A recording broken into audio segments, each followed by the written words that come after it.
بسم اللہ الرحمن الرحیم۔ السلام علیکم۔ اقتدار رب العزت کے نام سے جسے جان دی جہان دیا، اور درود السلام محمد والے محمد پر آئین کے ساتھ ناظرین اپنی حاضر خدمت ہے۔ ناظرین، ایک اہم شخصیت نے عمران خان سے رابطہ کیا ہریانہ جیل میں۔ دوسری بڑی خبریں یہ ہیں کہ بڑی بیٹھک نے بڑے فیصلے کر لیے، 19,000 فی لاگرز کی شامت آ گئی۔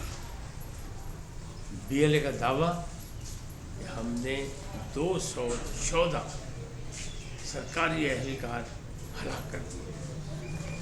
بلوچستان کے اصلی قصائی کون ہے؟ یہ معاملہ افراتفری جو انسانیت کا قتل ہو رہا ہے، اس میں کون شامل ہے، اصل ان کے سربراہ کون ہے، ان تمام باتوں سے آپ کو آگاہ کروں گا۔ لیکن پہلے آپ کو گزارش چاہیے ان کو سبسکرائب کریں، لائک کریں، گھنٹی کا بٹن دبانا نہ بھولیں، اور اپنی قیمتی رائے کا اظہار اپنی شخصیت کو کریں۔ جی ناظرین، پہلی بات یہ کر لیتے ہیں کہ بلوچستان کے اصلی قصائی کون ہیں۔ بی ایل اے کا نام سن لیا آپ نے، یہ بلوچ لبریشن آرمی کہلاتی ہے، ایک دہشت گرد تنظیم ہے۔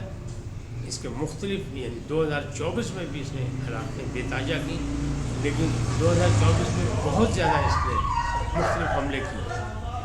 اب 2025 میں بھی 3 ماہ کے اندر بھی اس کی وارداتیں ایسی ہیں کہ 30 سے 40 افراد کو نشانہ بنا چکے ہیں۔ تاہم جعفر ایکسپریس کا جو بڑا واقعہ ہوا کہ پاکستان کی تاریخ میں پہلی دفعہ ٹرین کو یرغمال بنایا گیا، ہائی جیک کیا گیا، اس کے شہریوں کو ہائی جیک کیا گیا، تو بی ایل اے جو ہے وہ کیسے کام کری، کیا کری، یہ بلوچستان کے حقوق کے نام پہ کر رہی ہے، لیکن ہے ایسی بات نہیں۔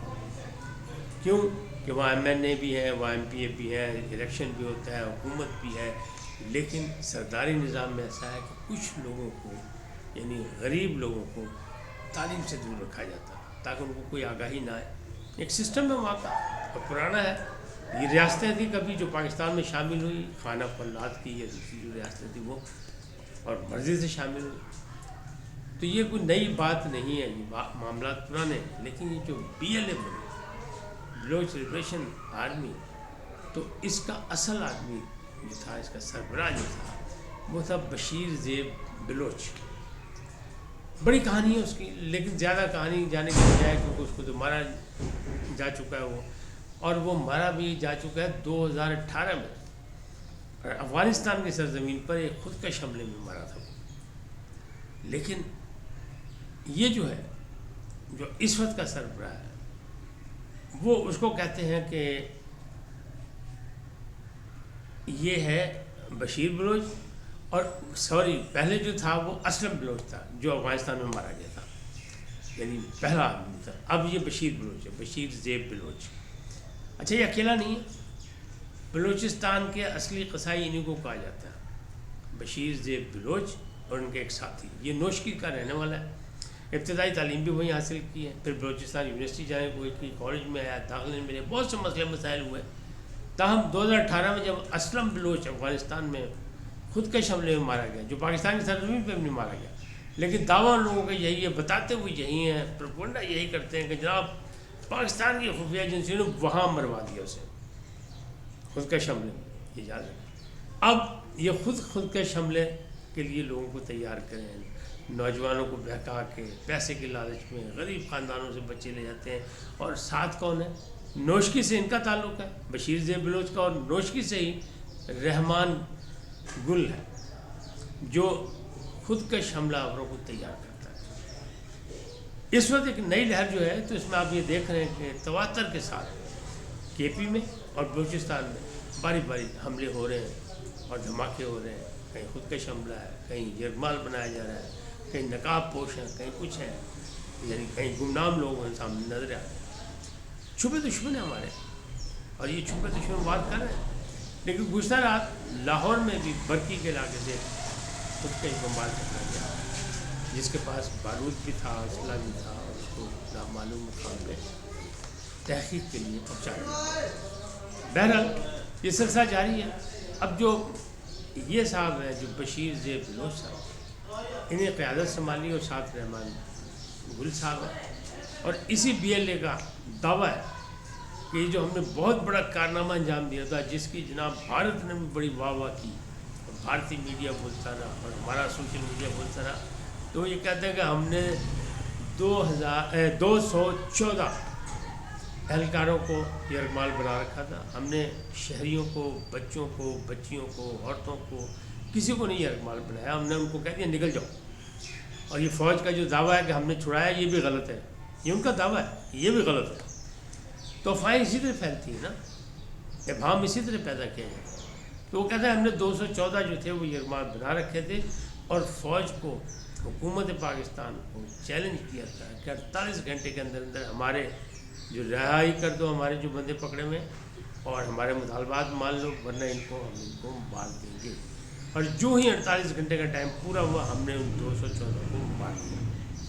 جبکہ پاکستانی حکومت اور ISPR کا دعویٰ یہ ہے کہ نہیں، ایک شخص بھی نہیں مارا. 21 بندے پہلے مارے گئے، جو پہلے حملے میں انہوں نے جب ٹرین اغوا کی اور فائرنگ کی اور اس کو دہشت پھیلانے کی کوشش کی، دہشت گردی بھی تھی اس وقت مرے 21. اس کے بعد کوئی نہیں مرا، اور دہشت گرد تمام مار دیے گئے. لیکن BLA کا دعویٰ یہی ہے کہ ہم نے جناب یہ کام دکھایا ہے. دہشت گرد تنظیم ہے BLA، پاکستان کی طرف سے بھی، دنیا بھر کی طرف سے بھی، اقوام متحدہ کی طرف سے بھی. اسی لیے دنیا بھر کے لوگ جو ہیں، دنیا بھر کے ممالک جو ہیں سوائے بھارت اور اسرائیل کے، سب پاکستانی موقف کے ساتھ کھڑے ہوئے ہیں اور دہشت گردی کو ختم کرنے کے لیے کندھے سے کندھا ملانے کو تیار ہے. انہوں نے سب نے ہمدردی کا اظہار کیا. اب بڑی بیٹھک جو ہوئی، بڑا فیصلے جو ہوئے، بڑی بیٹھک ہوئی GHQ راولپنڈی میں، اور وہاں فیصلے یہی ہوئے کہ نہ صرف ان دہشت گردوں کو نہیں چھوڑا جائے گا، تمام ملک میں آپریشن کیے جائیں گے وہی. اور بعد میں نیشنل ایکشن پلان 2 کے حوالے سے حکمت عملی بنا کے باقاعدہ آپریشن بھی کیے جائیں گے، لیکن فوری طور پہ شروع کر دیے گئے. اور فیصلہ یہی ہوا کہ جو لوگ دہشت گردوں کے سہولت کار بنے، ان کے ساتھ بھی وہی انداز اپنایا جائے جو دہشت گردوں کے ساتھ اپنایا جائے گا، یعنی ان کی سزا بھی کم نہیں ہے. اس حوالے سے جو ڈیجیٹل دہشت گردی تھی، اس میں 18 سے 19 ہزار وی لاگرز پر نشان لگے. یہ وہ لوگ تھے جو یہ جو ایکسپریس آئی تھی، جعفر ایکسپریس، اس واقعے کو انہوں نے جناب مسئلہ بنا کے اور افواہیں اڑائیں اور جعلی خبریں چلا کے، جعلی فگرز دے کے اپنے ڈالروں کے کھیل کھیلا. تو اب ان کی باری آ گئی، اور اس میں سے اسلام آباد سائبر کرائم ونگ نے جو ہے وہ وہاں پہ 3 مقدمے ہی بنا لیے. لیکن حکومت ذمہ داری کا مظاہرہ کرتے ہوئے ان 18-19 ہزار وی لاگرز کی باقاعدہ تحقیقات کر رہی ہے تاکہ کسی کے ساتھ ناجائز نہ ہو جائے.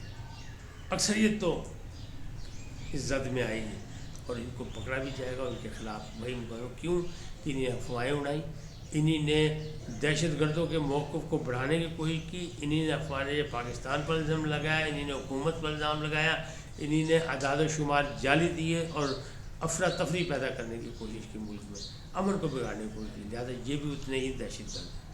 اب اطلاع یہ ہے کہ حکومتی حلقوں نے یا اہم حلقوں نے کوئی نیگوسیشن کر کے مجبوراً اڈیالہ جیل میں ایک اہم شخصیات سے رابطہ کرایا عمران خان کا، اور دعویٰ یہ ہے ان ذرائع کا کہ منگل کو ان کی ملاقات بھی ہو جائے گی عمران خان صاحب سے.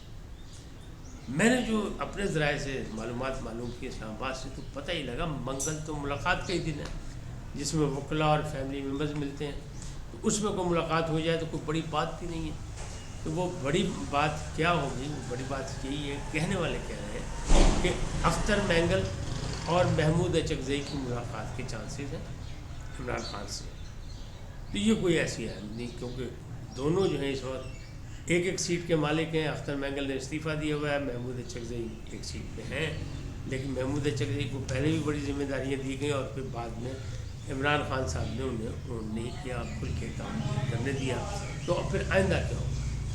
لیکن PTI والے کے حلقوں میں بڑی ضروری ہے کہ اہم شخصیتیں، حکومت مجبور ہو گئی اور رابطہ کیا اور ان کو، اور انہوں نے مطالبہ بھی یہی کیا کہ APC جو ہے، جب ہی APC کامیاب ہوگی جب عمران خان کو رہائی دلا کے اس APC میں شامل کیا جائے گا، جس کے چانسز 99% نہیں ہیں. حالات بتا رہے ہیں. ہم کسی کی پارٹی ہو سکتا ہے ہو جائے، آج نہیں تو کل یہ حالات بن جائیں، لیکن جو اس وقت لمحے موجود میں حالات ایسے نہیں کہ عمران خان کو کوئی رعایت ملے، بلکہ ایسا ہی لگ رہا ہے کہ اگر ان کی پارٹی میں، کیوں کہ گوہر علی خان جو ہے بیرسٹر، وہ تھوڑی سی نرم گرم بات کرتے ہیں. وہ کہتے ہیں میں جاؤں گا عمران خان کو سمجھاؤں گا کہ سوشل میڈیا پہ گڑبڑ ہو رہی ہے ان کو سنبھالا جائے. لیکن جناب وہ اتنے ہی معصوم ہے کہ انہیں یہ نہیں پتا کہ پی ٹی آئی اور عمران خان کا اصل جو ہتھیار ہے وہ سوشل میڈیا ہے. اور سوشل میڈیا کو بھی اب جو ہے شکنجہ سخت ہو رہا ہے کہ 19,000 افراد کی نشاندہی ہو گئی ہے کہ جنہوں نے دہشت گردوں کا ساتھ دیا یا جنہوں نے مملکت کے خلاف کھیل کر ڈالر کمانے کی کوشش کی. تو ایسے میں کہاں پھر رعایت ملے گی؟ تو رعایت کے چانسز فی الحال لمحے موجود تک نہیں. کل کچھ اور ہو جائے تو ہو سکتا ہے، اس لیے کہ سیاست میں کوئی چیز آخری نہیں ہوتی. اس وقت تک اتنا ہی. پھر ملیں گے نئے موضوع کے ساتھ. جاتے جاتے درخواست آئیے ان کو سبسکرائب کریں، لائک کریں، گھنٹی کا بٹن دبانا بھولیں اور اپنی قیمتی رائے کا اظہار اپنی شخصیت کے مطابق کریں. سدا سلامت رہیں. اللہ نے